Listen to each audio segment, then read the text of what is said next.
동생이 치질인데 좀 참으면 낫겠죠? 얼른 치센 시작해야지. 먹는 약이라 진짜 편해. 오, 먹는 약? 근데 이거 네 얘기지.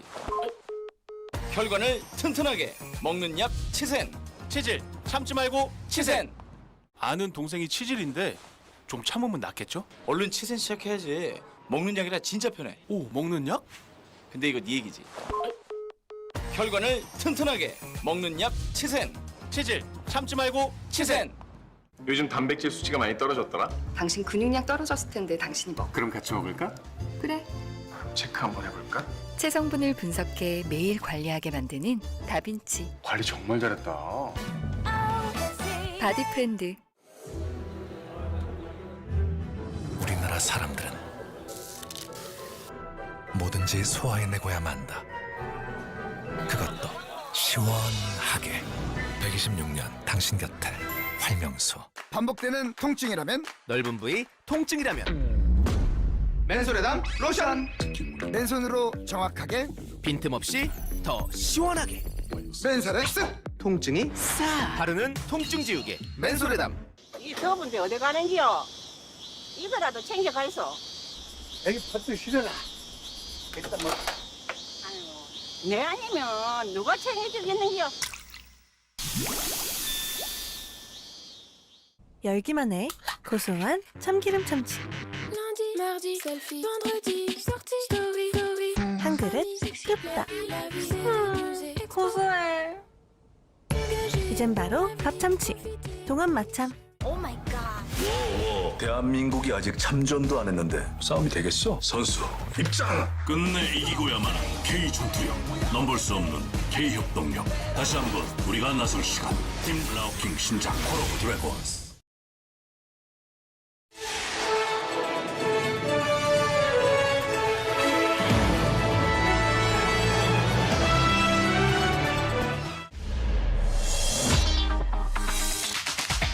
이어서 모닝와이드 3부가 방송됩니다.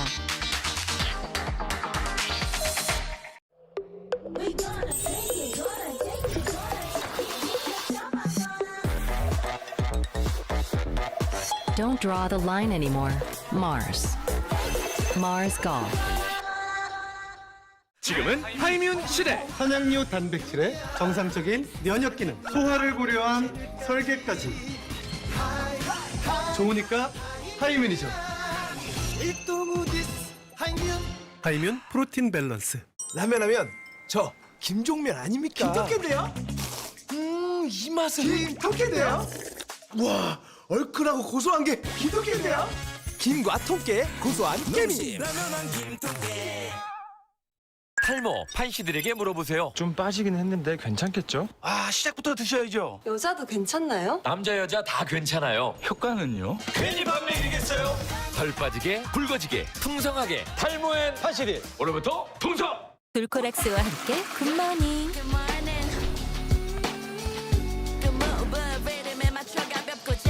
변비가 당신의 하루를 막고 있다면 돌코락스로 쾌변 순간을 찾아주세요. 굿모닝 돌코락스.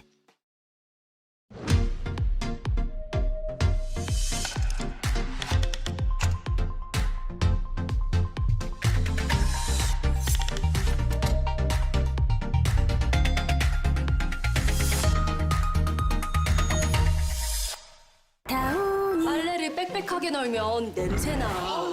다운이 실내 건조 플러스 1cm 간격으로 널어도 상쾌. 다운이.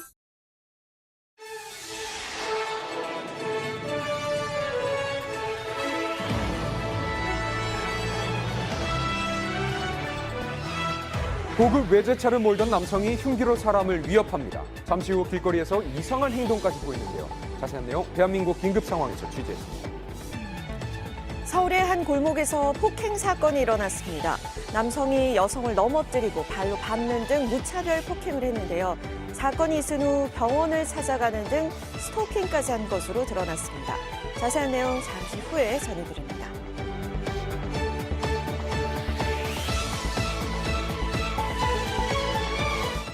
저도 먹어요. 오래 서 있거나 하면 잘 붓고 아프고. 제가 원래 좀 그래요. 다리 건강에 원래 그런 건 없죠. 정맥이 건강해야 순환이 잘 되죠.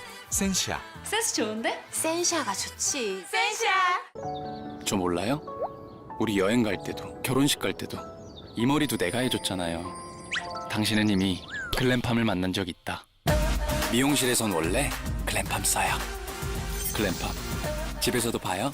잘 먹고 잘 자고 메이킨으로 잘 비우면 그게 바로 행복이죠. 변비, 복부편만 식욕부진 한 번에 싹 메이킨. 오늘도 모레도 유쾌 상쾌 통쾌. 변비엔 메이킨.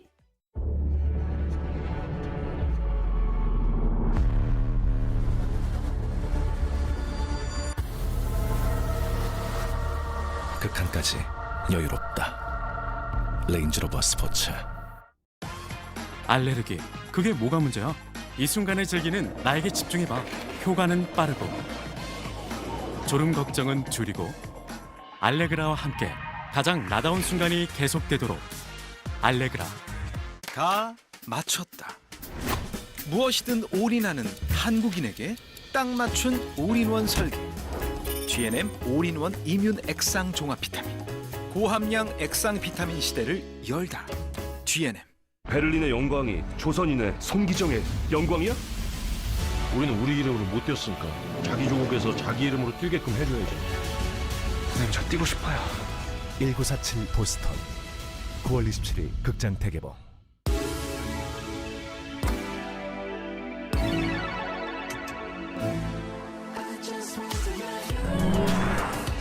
New life begins. The all-electric ID4. 다운이 실내 건조. 실내 건조 냄새가 걱정되면 세제까지 다운이 실내 건조 콤보. 2배 탈취 성분으로 냄새 얼룩 제거는 물론 흡착 방지까지. 비가 와도 햇볕에 말린 것 같아. 다운이 실내 건조 콤보.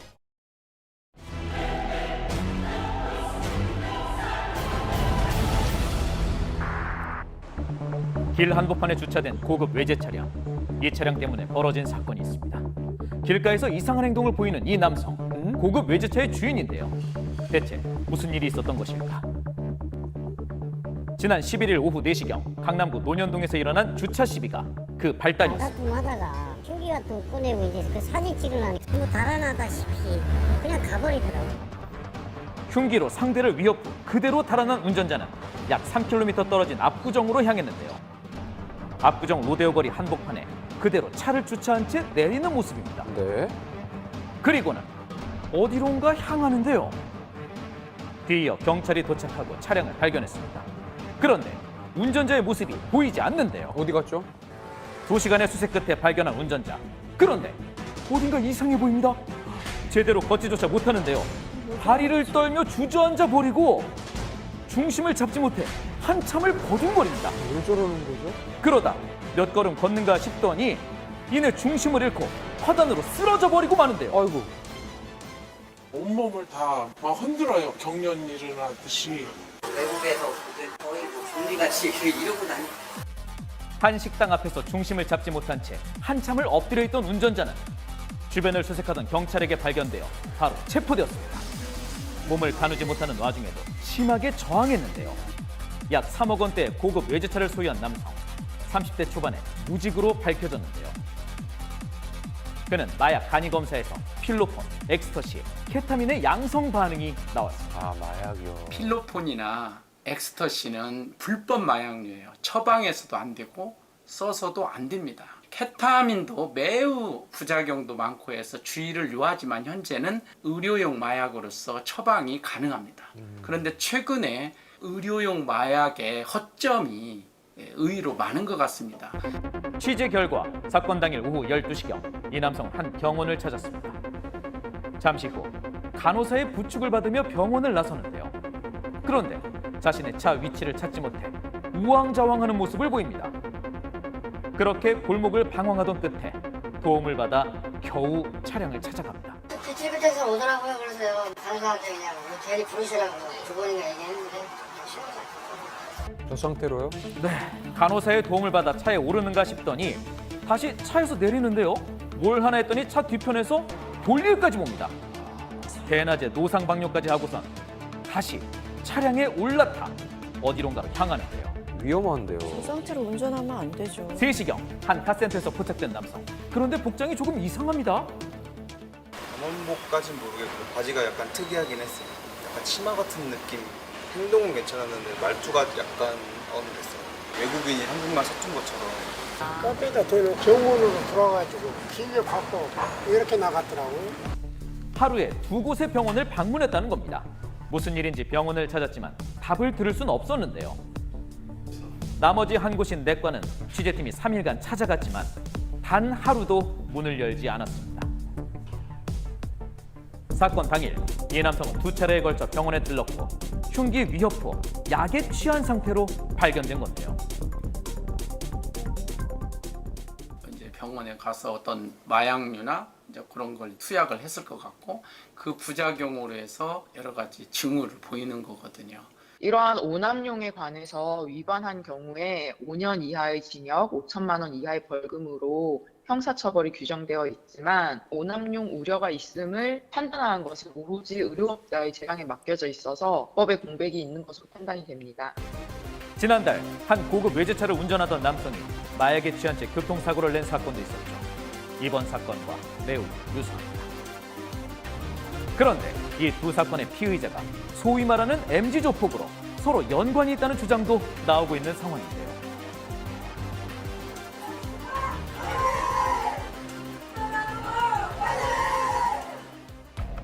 해당 사건은 경찰 수사 중으로 정확히 밝혀진 내용은 아직 없습니다.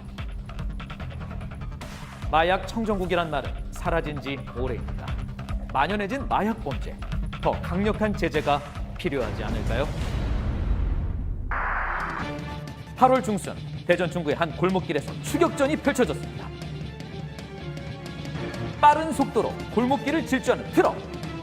경찰차가 트럭 뒤를 바짝 뒤쫓는데요.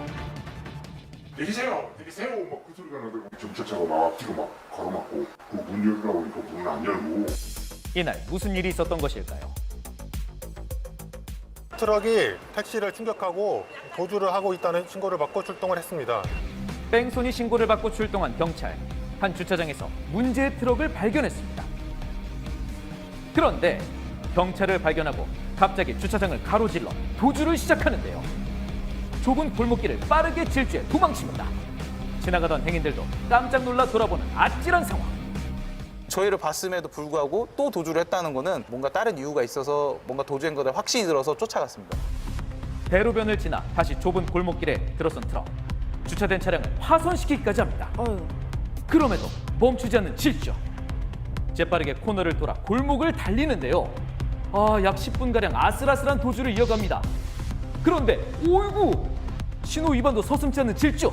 이 트럭은 빠른 속도로 인근 골목 약 3km가량을 누비며 도주했습니다. 그러다 한 차량에 막혀 드디어 멈춰선 트럭. 하차 명령을 받고도 차를 틀어 도망치려 하자 경찰이 달려들어 차 키를 빼앗습니다. 드디어 운전석 문을 열고 내리는 운전자. 대체 무엇 때문에 그렇게까지 도망을 친 거죠? 상당한 술 냄새가 나고 있었고 횡설수설하는 말을 하고 있었습니다. 감지를 하려고 하자 본인이 음주를 했다고 이제 순순히 인정을 하였고 0.1124%가 나왔습니다. 음주운전과 교통사고 처리 특례법 위반으로 체포되었습니다. 한편 황당하게 검거된 음주자도 있는데요. 어디론가 들어가는 차량. 바로 일산의 한 지구대 주차장이었습니다. 0.207. 0.207이면 보통 소주 한 2~3병 정도 먹었다는 뜻인데. 사건 발생 직전 경적을 울리며 지구대 앞을 지나가는 차량. 큰 소리에 놀란 경찰이 밖으로 나가보는데요. 차량은 이미 지나간 뒤였습니다. 한 5분 정도 지나가지고 그때 그 차량이 다시 또 들어와가지고 문제의 차량은 다시 돌아와 지구대 주차장으로 진입합니다. 그리고는 그대로 주차를 하더니 태연히 차에서 내린 운전자. 어쩌다가 지구대 주차장에 오게 된 것일까요?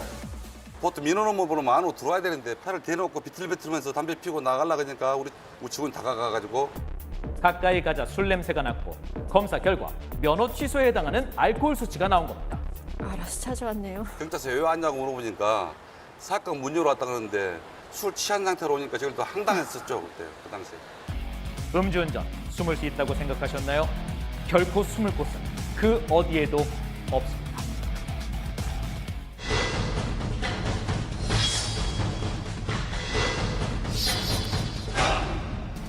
지난 9월 7일 골목에서 한 남성이 여성을 무차별 폭행하는 사건이 있었습니다. 사건 이후 이 남성은 범행 현장에 나타나서 의아한 행동까지 보였다고 하는데요. 무슨 일이 있었던 걸까요? 자세한 내용 날에서 취재했습니다. 지난 7일 상가가 밀집한 한 골목, 경찰이 다급하게 뛰어옵니다. 곧이어 이 구급차까지 출동하는데요. 이곳에서 대체 무슨 일이 일어난 걸까요? 거의 남자분이 앞에서 저지를 당하고 있는 상황이었고 여자분은 이제 좀 피를 좀 흘리고 있어요. 무릎으로 이제 얼굴을 맞았다고 했는데 보신 분 얘기 들어보니까는 넘어뜨려 놓고 막 발로 밟았다고 하더라고요. 범행 장소는 술집과 카페가 즐비해서 이른 저녁까지 유동 인구가 많은 곳인데요. 여기거든요. 아직도 당시 혈흔이 좀 남아 있습니다. 저기 보시면 사건 이후 시간이 꽤 흘렀지만 폭행의 흔적은 아직도 남아 있었습니다. 여성은 폭행을 피해서 인근 가게로 대피했다고 하는데요. 여자분이 견제는 이미 하셨었고 할래다니 싸우고 있었거든요. 그래서 남자가 이제 여자분한테 하기 싫으면 가만히 있으라고 이런 식으로 위협을 하길래 보고 있다가 이제 계속 얘기만 하더라고요. 그래서 이제 잠깐 딴 데 보고 있는데 갑자기 이제 여자분이 들어오셔서 얼굴 피 흠뻑 그대로 살려달라고 신고 좀 해달라고. 그런데 둘의 관계가 처음 보는 사이가 아니었다고 합니다. 사실 저희도 뭐 깨기는 싫었어요. 커플이고 하니까는. 여성에게 무차별 폭행을 가했던 이 남성, 둘은 다름 아닌 연인 관계였던 겁니다. 신고 5분 만에 경찰과 구급차가 출동했고 여성은 턱뼈가 골절되는 피해를 입어서 인근 병원으로 바로 이송됐는데요. 남자분은 좀 어때 보이세요? 경찰분들 오셨을 때도 당신 뭐 어디서 나왔냐고 나 건들지 말라고 막 이런 식으로 경찰분들이랑 대화가 안 돼갖고 한 5명이 하고 제압하고 수갑 찼거든요. 여기서 여성에게 중상을 입힌 남성은 사건 엿새 뒤 피해자가 치료를 받고 있는 병원까지 찾아갔다는데요. 두려움에 떨던 여성의 신고로 현재 스토킹 혐의까지 추가됐습니다. 여자친구를 무차별 폭행했던 이 남성, 심지어 입원했는 병원까지 찾아갔습니다. 그렇다면 이 경찰 왜 이를 막지 못했던 것일까요? 얼마나 조제폭력이고 데이트폭력이고 지금 그 상태에서 수사 중에 있어요. 가정폭력이나 스토킹 관련해서는 접근금지를 하는데 데이트폭력 에 대해서는 접근금지 조항이 없어요. 그런데 사건 이후 이 남성은 이상한 행동을 보였습니다. 거의 매일같이 범행 현장에 나타나서 주변을 배회했다는데요. 한동안 계속 이 주변에 왔다 갔다 하시면서 계속 CCTV 혹시 확인할 수 있냐고 저희 가게 옆 가게 막 여쭤봤거든요. 폭행 당하신 거는 피해자 네. 여기 앞에 차대는 또 계속 기다리는 거 같고 퇴근하고 나왔는데 그날 출근한 사람이 있었냐. 주변 상인들 말에 따르면 이 남성은 본인이 폭행했음에도 자기 여자친구가 폭행을 당했다면서 CCTV 영상을 줄 수 있는지 물었다고 합니다. 희한하네요. 심지어 범행 현장에 주차를 했던 주민에게까지 전화를 했는데요. 그런데 어제 그 폭행이 일어나서 혹시 블랙박스 조회가 근데 제가 지금 일을 하고 있어서 저 빠를수록 좋아서 좀 그냥 기다릴 수 있는데 무슨 심리일까요? 네, 매일같이 범행 현장을 배회하면서 CCTV 영상을 찾아다닌 남성. 상인들의 신고로 경찰까지 출동했습니다. 대체 왜 그랬던 걸까요? 어렵게 남성에게 연락이 닿았는데요. 기억을 잃었어요. 술이 취해가지고. 아예 뭐 기억이 없으세요? 블랙아웃이 와가지고 무슨 일이 있었는지는 알아야 된다고 생각을 해서 찾아다니는 거였어요. 그리고 저희가 다퉜는데 친구가 저를 때렸다는 말을 안 할게요. 여성에게 무차별 폭행을 가한 건 본인임에도 쌍방 폭행이었다는 것을 주장하고 있습니다. 네, 여자분도 안에서 뺨을 때려 확인 했어요. 저희는 그 여자분이 뺨 때리는 거 봤는데도 이건 너무 심하게 때렸으니까 이게 사람을 그게 조금 그랬죠. 그렇다면 이 남성이 CCTV 영상을 구하려 했던 이유는 무엇일까요? 폭력 상황에서 가해자가 CCTV나 내부 그 영상 있잖아요. 이걸 확보하러 다니는 이유는 조금이라도 자기가 법정에서 유리할 수 있는 증거를 확보하기 위한 행위밖에 없어요. 강요하는 기미가 전혀 없는 거잖아요. 불구속 상태로 조사를 받던 남성은 손쉽게 여성을 찾아가고 범행 현장에도 수시로 나타날 수 있었습니다. 매년 늘어나고 있는 교제폭력 범죄. 스토킹이나 가정폭력과는 달리 교제폭력은 접근 금지 신청조차 불가해서 피해자에 대한 보호 조치가 미흡한 것 아니냐는 지적이 꾸준히 나오는 상황인데요. 교제폭력으로 붙잡히는 가해자는 해마다 늘고 있지만 구성은 100명 중 1명에 불과합니다. 그 교제폭력의 경우에는 그 사생활을 공유하는 관계이고 이것이 지속되고 반복될 가능성이 높다라는 측면에서 그 연인 간의 가벼운 다툼으로 여길 것이 아니라 이것이 추가적으로 더 큰 피해가 발생할 수 있는 위험성이 높은 범죄다라고 판단하는 것이 우선 선행되어야 할 것이라고 생각이 됩니다. 지난 2021년엔 가정폭력처벌법의 범위를 교제폭력까지 확대하는 개정안이 발의됐고요. 이어서 교제폭력을 별도의 영역으로 두는 법률안이 발의되기도 했지만 모두 계류 중입니다. 지금 교제폭력에 대한 관련 법안이 마련되어야 한다라는 논의가 다시 일어나게 된 것은 결국 교제폭력 피해를 겪은 피해자가 사망한 후입니다. 지금 교제폭력에 대한 피해자 보호에 대한 강화에 대해서 더욱더 진지하게 논의해야 할 때가 아닌가 싶습니다. 이미 많은 피해자가 생겨나고 있는 교제폭력. 그럼에도 개정안과 법률안은 계류 중입니다. 더 많은 피해자들이 희생되기 전에 이제는 뭔가 바뀌어야 하지 않을까요?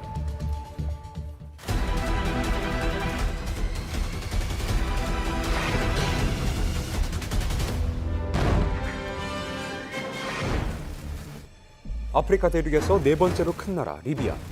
사하라 고원지대의 끝자락이자 지중해 연안 도시인 동부 데르나시에 지난 10일 지중해 수송 폭풍 다니엘이 상륙했습니다. 최고 시속 85km에 달하는 강풍과 폭우가 쏟아졌던 리비아.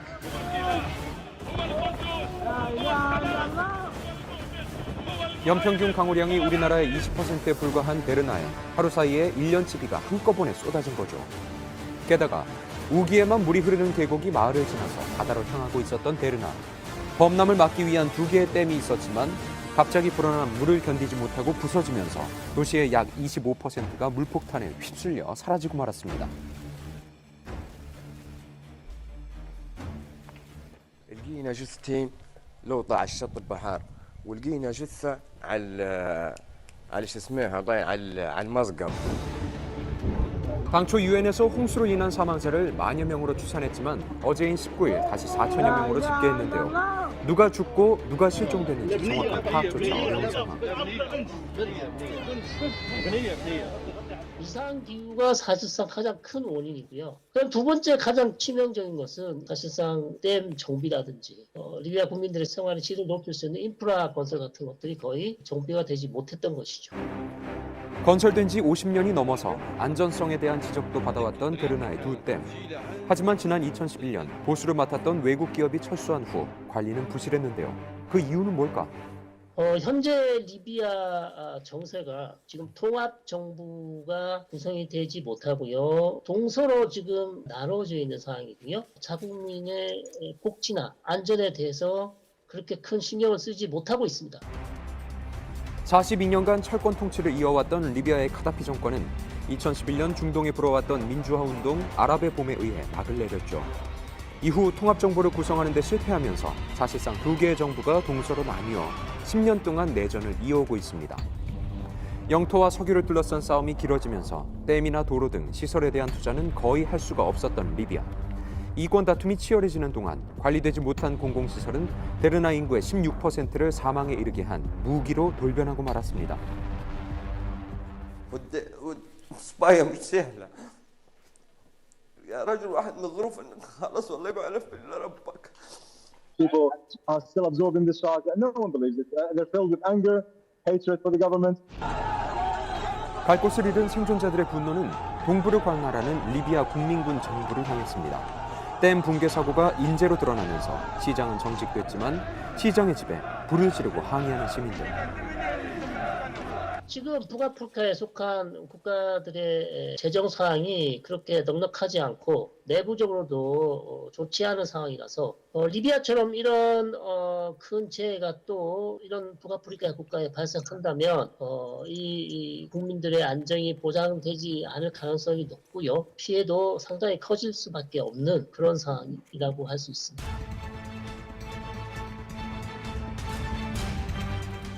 지난 14일 일본 오사카의 도톤보리 강에 벼랑강 강으로 뛰어드는 사람들이 등장했는데요. 주변에 몰린 시민들은 이를 응원하기도 했습니다.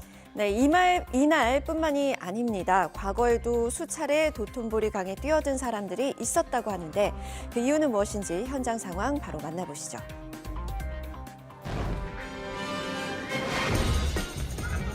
도심 속 운하와 쇼핑거리로 관광객들의 사랑을 받는 일본 오사카.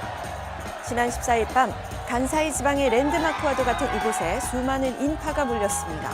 그런데 인파 속에서 갑자기 강에 뛰어드는 남성. 주변 시민들은 이를 말리기는커녕 오히려 뛰어내리는 사람들을 응원하는데요. 도톤보리 다이브라고 부르거든요. 오사카 시내 분위기가 과열된 상태에서는 도톤보리 강에 뛰어내리는 일을 볼 수 있습니다. 같은 날 오사카의 대표적인 프로야구 팀인 한신 타이거즈가 오랜 라이벌 팀을 이기고 무려 18년 만에 센트럴 리그에서 우승을 거뒀습니다.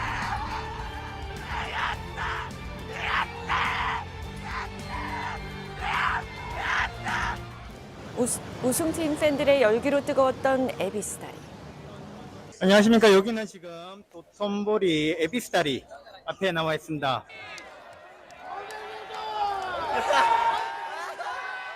다이빙으로 기쁨을 표현하는 팬들. 이날 26명이 강에 뛰어들었는데요. 어떤 우승이나 몇 강 진출 소식을 들었을 때 일반적으로 오사카 사람들은 오늘도 또 누가 도톤보리 강에 뛰어내리겠구나 라고 생각을 자연스럽게 하게 될 정도죠. 어떻게 보면 풍습이라고도 할 수 있겠죠. 30년 넘게 이어진 오사카 시민들의 독특한 축하법. 심지어 게임에서 강과 다리를 구현해 뛰어드는 사람도 있습니다. 이 장소가 특별히 사랑받는 이유는 뭘까요? 왜냐하면 젊은이들이 그렇게 대량으로 모일 장소가 도쿄의 이제 시부야, 오사카는 도톤보리가 거의 유일하지 않나라고 생각을 해요. 특히 오사카 이제 경찰들한테도 이제 뭐 블랙리스트라고 해야 되나 그런 요의하는 이제 장소로 이렇게 분류가 되고 있습니다.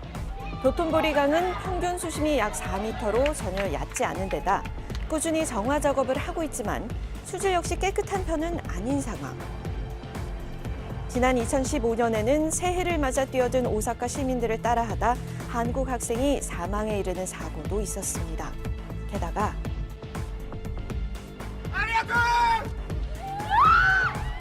위험천만한 도톤보리 다이빙. 그럼에도 불구하고 계속되는 이유가 있습니다. 도톤보리 다이브가 사건 사고가 아예 없는 것은 아닙니다. 하지만 오사카 사람들은 어느 정도 예상을 하는 이벤트이기 때문에 불만을 갖거나 너무 부정적으로 보고 있지도 않고 하나의 문화 그리고 오사카의 특유의 이벤트로 받아들이는 상황인 것 같습니다. 아찔한 오사카의 축하 방식, 기쁨이 비극으로 뒤바뀌는 일은 더 이상 없길 바랍니다.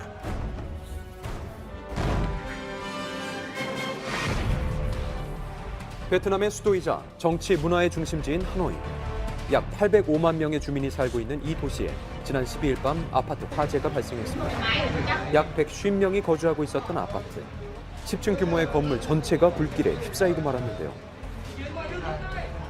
베트남에서는 7층 이상의 건물에 비상출입로가 2개 이상 의무적으로 있어야 하는데 해당 건물은 건물주가 6층 건물로 허가를 받고 불법 증축으로 10층까지 올려서 이런 비상 상황 대비책이 미비했다고 하더라고요. 아직 조사 중이지만 주차장에 세워뒀던 전기 오토바이에서 화재가 발생한 걸로 추정 중인데요. 탈출구도 한 곳뿐이었던 데다가 동 사이의 골목이 2m에 불과해 소방차 진입 역시 어려웠습니다. Nạn nhân hoảng loạn và chạy và nhảy xuống từ trên cao xuống. Do vậy thì đi kèm với ngộ độc khí là bệnh nhân có đa chấn thương. 이 화재로 인한 사망자는 무려 56명. 단 한 번의 화재로 아파트 주민의 3분의 1 이상이 사망한 거죠. 20년 만에 최악의 화재 사고를 겪은 베트남. 당국은 뒤늦게 아파트 안전 점검에 나섰지만 유사한 구조를 가진 아파트는 하노이에만 2,000채가 넘습니다. 베트남 전역으로 따지면 4만 채 이상인데요. 화재야 실수로 일어나는 건 어쩔 수 없다고 보더라도 그 이후의 대처가 중요하다고 생각하는데요. 현지인들 사이에서는 비상상황 대피시설의 부재라든지 부정부패로 인한 불법 증축 승인이라든가 나라에서 뭐 한 게 제대로 있냐 약간 이런 목소리가 나오고 있어요. 한편 마찬가지로 수도에서 대형 화재가 발생한 방글라데시. 인구 약 1,000만 명이 밀집한 수도 다카의 시장에 불이 난 건데요. 식료품 시장이었지만 의류뿐만 아니라 임화성 물질도 많았습니다. 상점과 상점 사이에 걷잡을 수 없이 빠르게 번져가는 불길. 다카에 있는 크리시 시장은 관광적인 부분은 없고 현지인들이 자주 이용하는 시장입니다. 한국에서 동네마다 있는 전통시장, 재래시장 비슷하게 생각하시면 될 것 같은데요. 한국하고 다른 점은 비슷한 면적에 엄청나게 많은 상점이 빼곡하게 들어서 있다는 것입니다. 무려 600곳 이상의 가게들이 잿더미가 됐습니다. 완전 진압에 28시간이 걸린 대형 화재. 게다가 불과 반년 전 다카의 의류 시장에서도 불이 나 한화로 약 1,800만 원 상당의 재산 피해가 났었죠. 이렇게 시장에서 대형 화재 사건이 반복되는 이유는 뭘까? 방글라데시에 있는 시장들은 대부분 많이 낙후되어 있는데요. 길거리의 전선들도 정리가 되지 않아 매우 위험하고 건물들도 굉장히 오래돼서 매우 낡은 상태입니다. 사례가 있는데도 불구하고 시장 개편이나 다른 조치가 있지 않아서 시민들도 굉장히 불안해하고 있는 상황입니다. 같은 상황 속에서 같은 이유 때문에 반복되고 있는 화재. 악순환의 고리를 끊을 수 있길 바랍니다.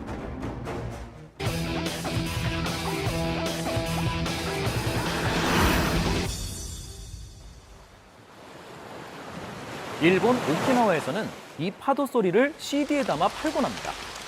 자연의 소리를 가만히 들어보니 저는 그 이유를 알 것도 같은데요. 한결 편안해진 느낌입니다. 왜 이럴까요? 조금 더 이완이나 이런 효과를 줄 수도 있고요. 긴장을 완화시켜주는. 인간을 편안하게 느껴져 왔던 거죠. 우리 DNA가 이렇게 인지가 돼 있는 거죠. 불쾌함이 아닌 편안함을 느끼게 되는 백색 소리. 오늘은 이 소리를 둘러싼 소문입니다. 자, 먼저 정의부터 짚고 넘어갈까요? 이거는 물리적으로 20에서 2만 헤르츠 가청 주파수에서 음악 분포가 일정해요. 화이트 노이즈라고 그래요. 백색 소음은 최저음에서 최고음까지의 폭이 비교적 넓은 편인데요. 그래서인지 우리 주변에서 쉽게 접할 수 있고 웬만하면 다 익숙합니다. 물 내려가는 소리, 낙수 소리, 비 오는 소리 이런 걸 통해서 인간은 오랫동안 편안하게 느껴져 왔던 거죠. 우리 DNA가 이렇게 인지가 돼 있는 거죠. 워낙에 익숙하다 보니까 딱히 거북하게 의식하지 않는 거겠죠?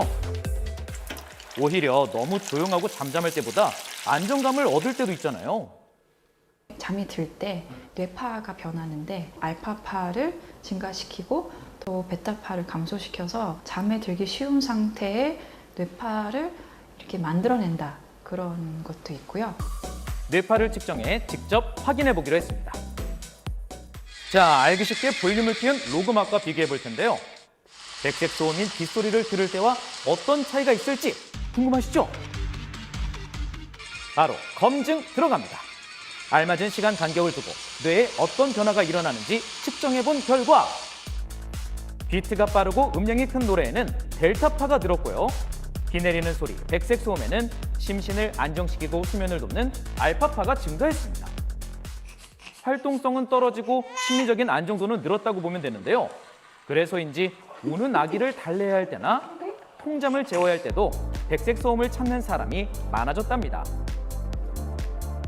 오죽하면 백색 소음이 담긴 각종 기계까지 등장했는데요.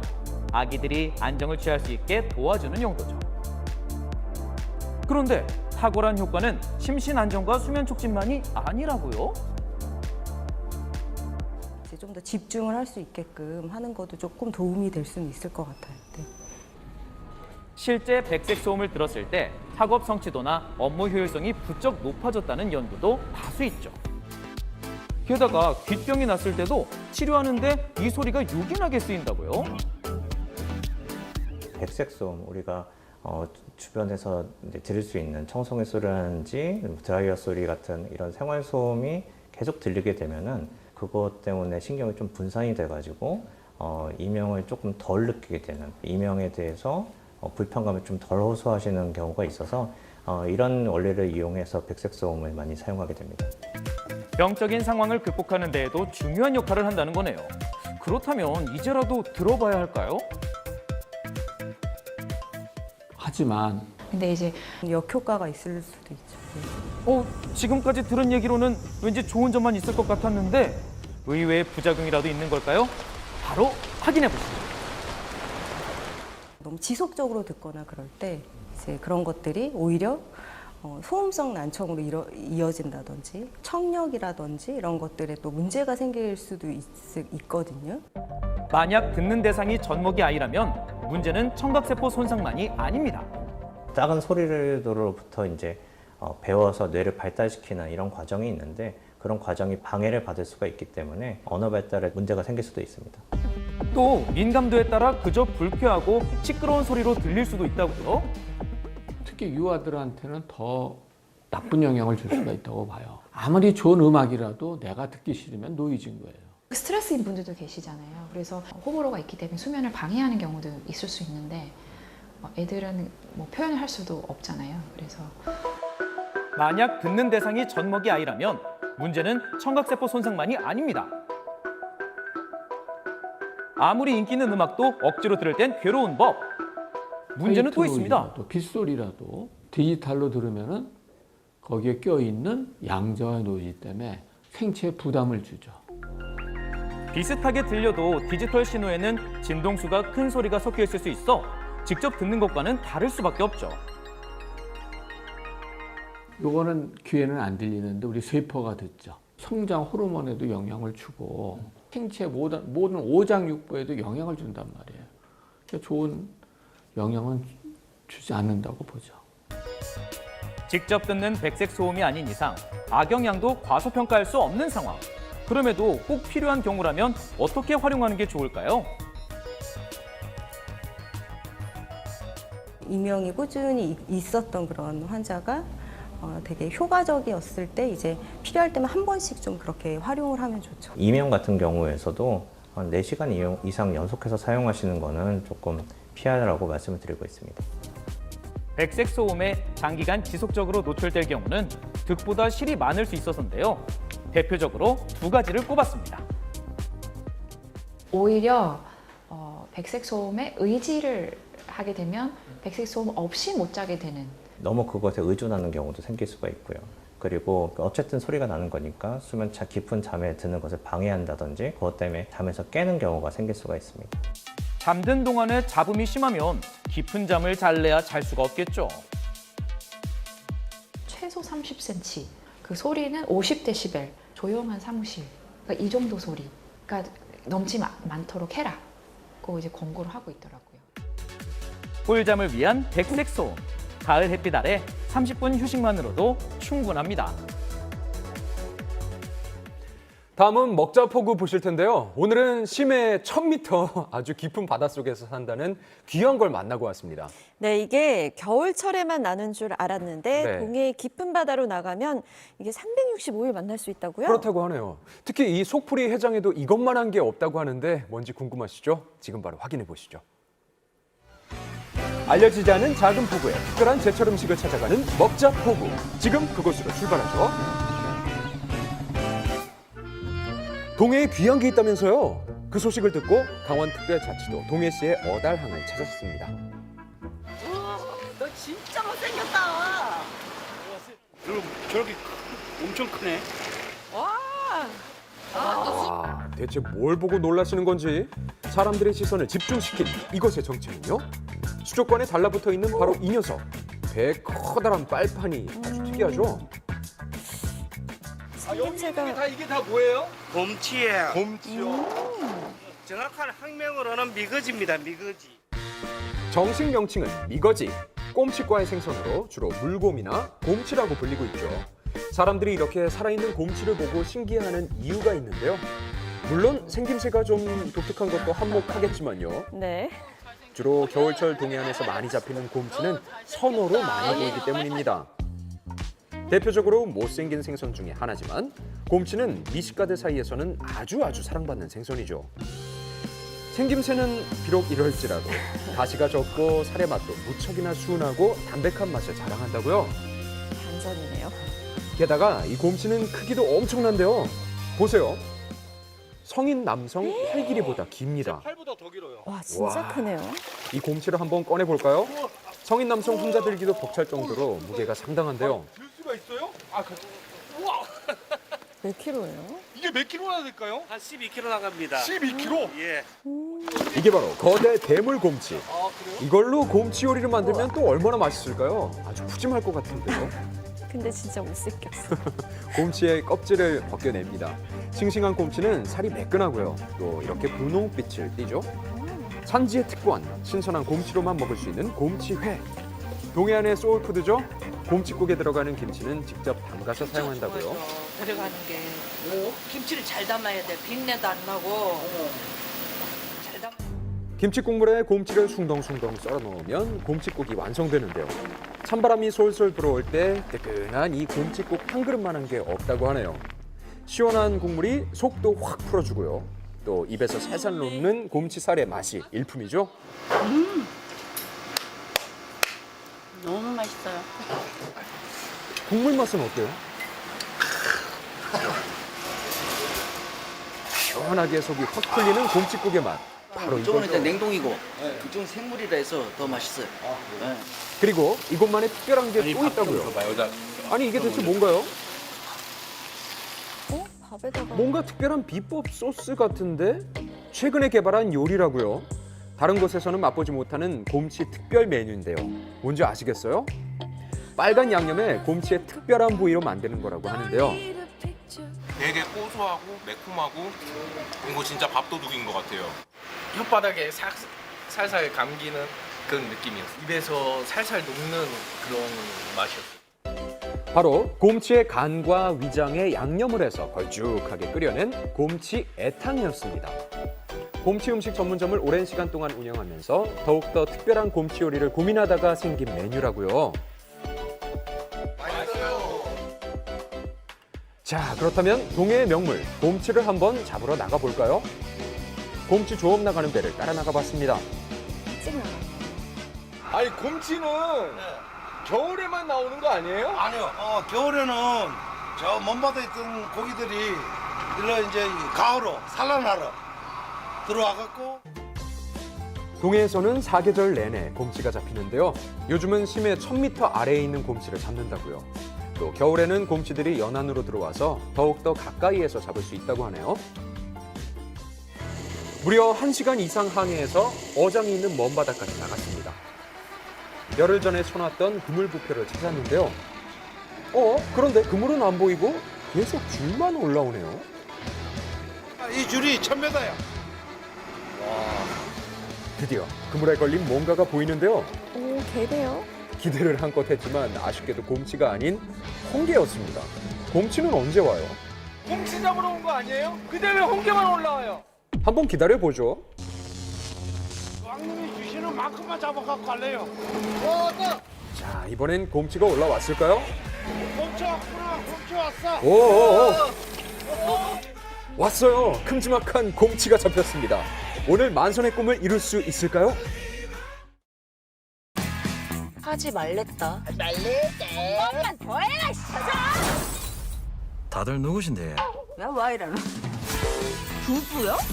강하늘, 정소민, 동반기억상실 코미디 30일 10월 극장 대개봉. 아시죠? 프로는 먹는 거엔 타협 안 해요. 120시간 종류별 약제. 원래 내 몸으로 회복하는 광동 경옥고. 이래야 100%의 회복력. 백종원은 광동 경옥고. 돌코락스와 함께 굿모닝.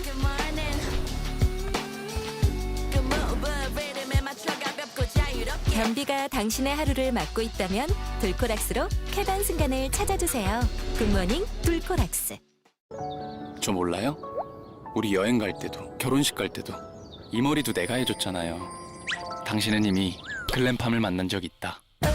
미용실에선 원래 글램팜 써요. 글램팜 집에서도 봐요. 오늘 처음 올라온 곰치. 큼지막한 곰치에 기분이 좋은 선장님. 형님이 기가 있는 겨. 곰치가 그물에 계속 걸려 올라옵니다. 수심 1000m에서 갑작스럽게 잡혀 올라와도 잠깐만 기절할 뿐 곰치는 살아있죠. 와 이거 크다. 오 됐네. 흔들리는 배에서도 제법 제 몫을 해내는 추천 씨. 영하 3도에 맞춰진 어창에 재빨리 넣어서 선도를 유지하죠. 이어서 줄줄이 곰치가 올라오는데요.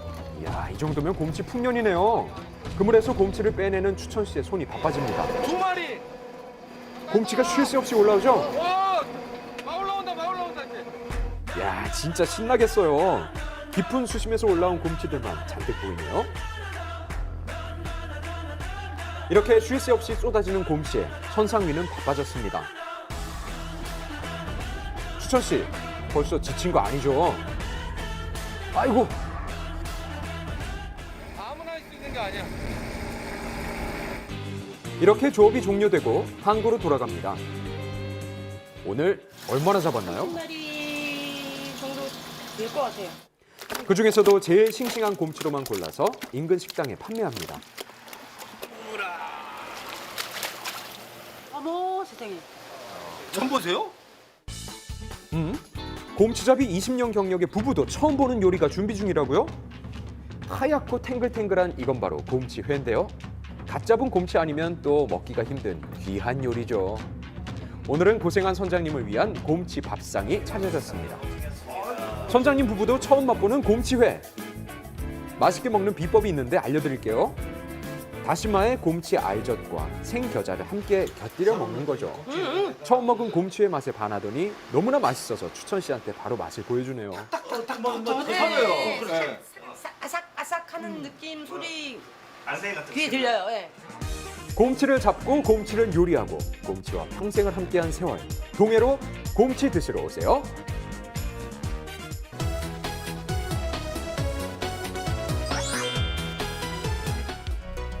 인천광역시 교육청에서 주관하는 3대 에듀투어 마지막 이야기. 오늘은 어디로 가시나요? 저희 아들이 환경회의에 참석하고 싶다 그래가지고요. 장봉도 섬에 갑니다. 단순히 환경적인 의미뿐만 아니라 역사적인 의미도 있다고 해서 설레요. 재밌을 것 같고. 지구를 위한 여정, 에코 에듀투어. 인천 삼목항에서 배를 타고 30분 정도 달리면 장봉도에 도착합니다. 과거에는 3대 어장에 손꼽힐 정도로 황금 해역이었던 이곳에서 어떤 여정이 기다리고 있을까요? 첫 번째 코스는 갯벌 사이 둘레길을 걷는 개티길 코스인데요. 그런데 갑자기 멈춰서 뭐 하는 거죠? 전혀 안 짜. 해안가 물이 안 짜다는 말에 다들 신기해합니다. 안 짜. 안 짜요. 안 짜지. 여기가 제비우물이에요. 지하에서 올라오는 물이에요. 이게 아무리 그 가물굴해도 이 물은 마르지가 않아요. 저 앞에서 조개를 캐고 낙지를 잡아가지고 여기서 조개도 닦고 목욕도 하고 마을에도 우물이 있는데 마을 우물들은 약간 짠맛이 나. 그러니까 여기로 와서 물을 길어다 먹기도 했고. 용천수가 올라오는 것을 돌담으로 막으면서 우물을 만들어낸 곳인데요. 하지만 과거에 비해 우물 깊이가 얕아진 이유가 있다고 합니다. 근데 이게 매립하고 나서 여기가 자꾸 메꿔지는 거예요. 물길이라는 게 굉장히 중요한 거죠, 사실. 보존할 수 있는 그런 방법을 해야 될 텐데 아직까지는 미흡한 것 같아요. 환경에 관심이 많은 아이, 뭐 하는 거예요? 수질 오염 측정하는 거. 겉보기에는 깨끗한 물, 결과는 어떨까요? 물이 어떻대요, 그러면? 믿고 마실 수 있는 상태는 아니죠. 근데 장봉도의 둘레길 코스는 계속 이어집니다. 해안뿐만 아니라 숲까지 절경을 이루는 장봉도에서는 반가운 손님도 만날 수 있죠. 뭐가 있어요? 참개구리요. 바로 참개구리입니다. 자연 속에서는 자주 볼 수 있는 개구리지만 도심 속에서 바삐 지내다 보면 보기 어려운 생물이죠. 참개구리 귀한 동물 본 적 없죠. 신기해. 자연을 만끽하며 힐링의 시간을 가지고 난 후 환경에 대한 고민도 필요한데요. 이날은 국제연안 정화의 날을 맞이해 다 함께 쓰레기를 주워가며 더러워진 해안가 청소에 나섭니다. 이렇게 우리가 환경에 대해 주의 깊게 살펴야 하는 이유는 이곳에 또 있다는데요. 그냥 다리 밑이에요. 근데 이 밑과 여기가 좀 다른 게 보이시나요? 넓게 펼쳐진 바다를 보는 전망대. 그 다리 아래 기초석을 보면 내려올수록 조금 다릅니다. 원래 땅 밑에 자리해야 하는 돌이 해안 침식이 일어나면서 그 모습이 밖으로 드러난 거죠. 이게 깎여 나가는 거예요. 네. 그러면 기후이기 때문에 우리가 지구의 온도가 올라가서 해수면이 높아진 것도 영향이 있어요. 그리고 또 물의 온도가 높아지면 그만큼 많이 증발을 하잖아요. 그럼 뭐가 더 세질까요? 태풍. 태풍이 왔을 때 큰 힘으로 이렇게 한번 쓸고 가는 거죠. 그것도 있고. 기후 변화에 따라 그 심각성이 가속화되고 있는 겁니다. 더 이상 외면하면 안 되겠죠. 참새가 방앗간을 못 지나듯 해안가에 온 아이들은 바다 생물을 직접 보고 만져봅니다. 도심 속에서는 자주 접하지 못하기 때문에 이번 일정을 통해 생물들의 중요성도 몸소 더 깨닫게 되는데요. 신기하다. 도시에선 저희가 이런 거 볼 기회가 별로 없잖아요. 뭐 자연과 가까워지는 기회니까 되게 즐겁기도 하고 신기하네요. 얘네들 보는 게. 우리 갯벌이 사라지면서 덩달아 힘들어지는 아이들이 얘네들이에요. 철새들이 쉬어가는 거예요. 모든 생명체가 다시 생명을 얻고 살아가는 데 필요한 게 바로 갯벌이라고 생각이 듭니다. 생태계 보존의 중요성을 알게 된 이번 여정. 아이들에게도 알찬 시간이 됐을 듯합니다. 인천의 한 유수지에서도 에듀투어가 진행 중인데요. 도심 속 철새 서식지를 볼 수 있다는 이곳. 저어새하고 습지의 관계에 대해서 알아보는 시간을 갖도록 할 텐데요. 이 친구들한테 관심을 갖는 거는 멸종 위기종이고요. 천연 기념물이자 멸종위기 야생생물인 저어새. 주걱 같은 부리로 물을 저어가면서 먹이 활동을 한다고 붙여진 이름입니다. 저어새는 우리나라에서 대부분 아기를 낳아요. 만약에 저어새가 살아가는 습지가 사라진다면 그래서 저어새가 정말 멸종할 수도 있어. 철새인 저어새는 한국에서 번식합니다. 그리고 추워지면 동남아로 떠나는데요. 한국에서 주로 번식하기 때문에 더욱 이곳이 중요한 거죠. 단순히 일회성 수업이 아닌 배운 내용을 직접 눈으로 보고 체험하는 교육. 생태 방해가 되지 않는 선에서 관찰을 시작하는데요. 이름은 몰라도 돼. 인천에 위치한 이곳에 저어새가 들어와 번식을 하고 있습니다. 때문에 이제는 인천의 기대종이 되었죠. 깨끗해진 환경 덕분에 지금 저어새는 물론 가마우지 같은 다른 철새들까지 드나드는 낙원이 됐습니다. 도심 속 야생 생물들이 어떻게 살아가는지 볼 수 있는 소중한 기회인데요. 많은 새들을 보는데 신기하네요. 많은 철새가 매년 이곳을 찾는 이유도 있답니다. 여기는 사람이 잘 안 오고 쓰레기가 많이 모이는 곳이었는데 저어새가 있다는 그거를 알고 사람들이 여기를 좀 청소도 하고 새들이 편안하게 올 수 있는 공간으로 만들자 해서 쓰레기 유입으로 어려움을 겪었던 이곳에 시와 여러 단체가 나섰습니다. 저어새의 소중한 보금자리를 위해 땀 흘리는 노력을 했고 그 결실을 맺은 거죠. 집에서 게임하는 것보다는 이렇게 자연 속에 있는 모습을 보면서 되게 자연을 잘 지켜야겠다는 생각이 들어요. 수도세 아끼고 전기세 아끼고 하면 저어새를 보호할 수 있을 것 같아요. 이렇게 보존한 저어새와 사람이 함께 건강하게 살아가기 위해서는 꼭 보전해야 할 것이 있습니다. 물의 순환과 수질 관리도 중요한 요소죠. 물 속에 있는 하수종에 있는 고형물들을 가라앉히고 그 위에 있는 거는 이제 다시 넘기는 그런 과정을 하는 공정이고요. 바로 들어오는 생하수라고 생각을 하시면 되세요. 혹시 학생 괜찮으시면 들어가는 거는 안 되고 지나가면서 물의 색이나 냄새 한 번씩 맡아보는 걸로 할게요. 1차로 들어온 하수이다 보니 내키진 않지만 궁금하긴 하겠죠. 코를 잠시 만대도 톡 하고 올라오는 냄새들. 그래도 이 또한 잊지 못할 추억이 되겠죠. 걸레 물 하수가 당연히 더럽기 때문에 초기에는 당연히 이런 냄새가 나게 되었습니다. 그 후 찌꺼기인 슬러지를 처리하고 특수 미생물을 활용하는 등 여러 과정을 거쳐 정화시켜주는데요.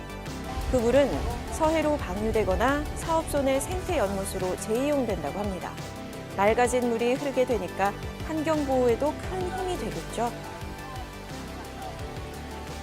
이렇게 물이 더럽다는 걸 깨닫게 되니까 조금 아껴 써야겠다는 생각도 들고. 학교에서는 동영상이나 책으로만 보면은 뭔가 직접적으로 다가오지 않는데 이렇게 직접 방문해서 경험하고 이런 활동을 하니까 뭔가 좀 더 유익하고 좀 더 직접적으로 다가오는 것 같아요.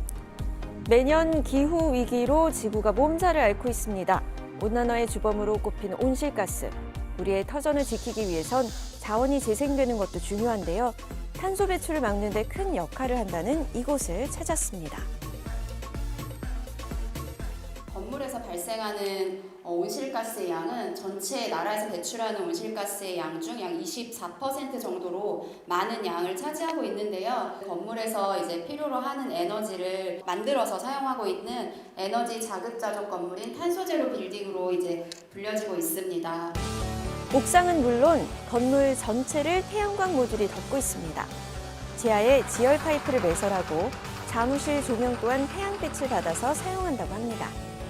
신재생에너지를 적극 활용한 건데요. 연평균 10만 킬로와트시 6천만 원 상당의 에너지를 생산한다고 합니다. 그 에너지는 건물 내 자원으로 활용하면서 환경과 비용 두 마리 토끼를 함께 잡는데요. 단순 교육으로 그치면 안 되겠죠. 직접 전력을 만드는 자가 발전도 체험하면서 자원의 소중함도 일깨워줍니다. 다리 아파. 이런 게 있어서 아이들이 와서 직접 눈으로 보면 생활 속에서 좀 자연스럽게 실천할 수 있을 것 같아서 오늘은 못 본 것도 보고 재밌었어요. 새롭게. 에코 에듀투어는 매립지와 소각장, 개펄 등 지속 가능한 지구 만들기를 위해서 환경에 관한 주요 현장을 직접 방문하면서 경험하고 또 기후 환경 재난 위기 대응을 위한 행동을 실천으로 옮기는 교육 여행입니다. 지구는 미래 후손들에게 빌린 것이란 말이 있죠. 깨끗한 환경을 돌려줄 수 있도록 지금이라도 함께 노력하는 건 어떨까요? 책 한 권 고를 시간에, 파도 한 번 탈 시간에, 커피 한 잔 할 시간에 충전 완료. 테이크아웃 할게요. 아이오닉이 뒤바꾼 세상.